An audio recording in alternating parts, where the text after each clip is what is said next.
नमस्कार, आईच्या किचन मध्ये स्वागत। आज दाखवत आहे भाजी करता मसाला।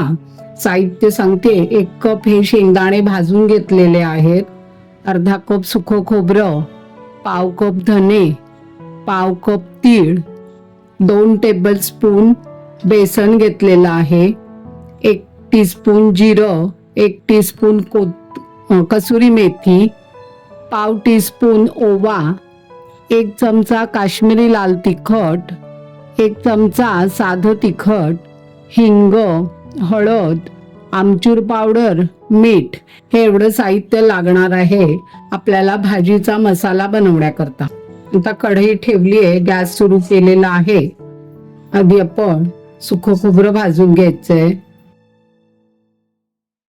सुकं खोबरं, धने आणि तीळ हे सगळं छान भाजून घ्यायचंय आपल्याला। शेंगदाणे भाजून घेतलेलेच आहेत, आधी माझ्याकडे होते भाजलेले, तेच मी इथे वापरणार आहे। आता छान भाजून घेते। आता हे छान भाजलं गेलेलं आहे। आता त्याच्यातच हे बेसन घालते, ते पण छान भाजून घ्यायचंय। आता हे पण 1 मिनिट भाजायला लागेल आपल्याला छानपैकी।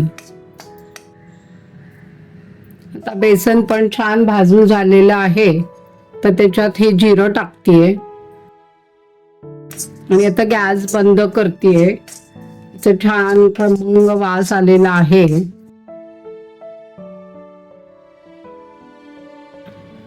आणि आता याच्यात हा ओवा घालतेय,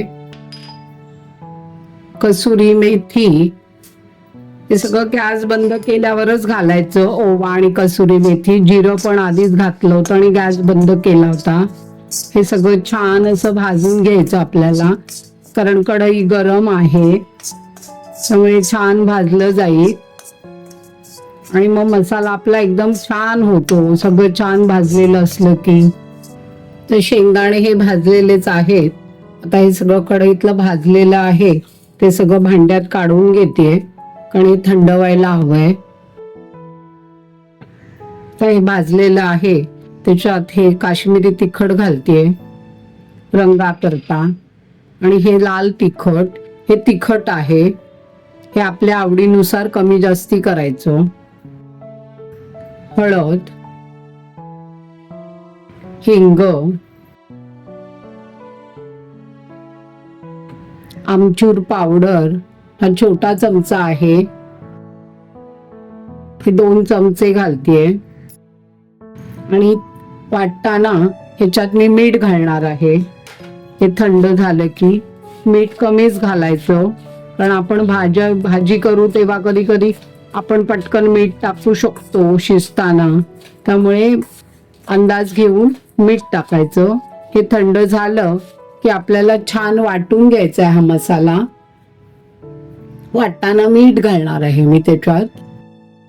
आता हा गार झाला आहे, हा वाटून घ्यायचा आहे, थंड झालाय पूर्णपणे, पूर्ण थंड झाल्याशिवाय वाटायचा नाही। आणि आता मीठ घालतेय, हे छोटे 2.5 चमचे मीठ घातलंय मी, आणि आता वाटून घेते, एकदम छान बारीक वाटून घ्यायचा। भाजीचा मसाला भाजून थंड झाल्यावर वाटून घेतलेला आहे, खूप छान खमंग वास येतो आहे। फक्त वाटताना पल्स मोडवरच वाटायचा, जास्ती स्पीडने वाटला की त्याचं तेल सुटू शकतं, कारण ह्याच्यात सुकं खोबरं आहे, तीळ आहेत, शेंगदाणे आहेत, म्हणून नेहमी पल्स मोडवरच फिरवून फिरवून हा बारीक करायचा। याच्यापासून तुम्ही भरली वांगी, भरली तोंडली या भाज्या तर बनवू शकतात, रस्सा भाजी। तसं सुक्या भाज्या म्हणजे भेंडी, फरसबी, तोंडलीच्या काचऱ्या, फरसबी, नंतर बटाट्याच्या काचऱ्या, ह्यांना पण हा मसाला तुम्ही वापरू शकता। व्हिडिओ आवडला असेल तर लाईक करा, शेअर करा आणि कॉमेंट्स करा। आणि तुम्हाला या मसाल्यापासून ही कुठली भाजी बनवून दाखवू ते सांगा तुम्ही। ह्याच्यात आपण सिमला मिरचीची पण भाजी बनवू शकतो। व्हिडिओ शेअर करा आणि कॉमेंट्स करा आणि लाईक करा।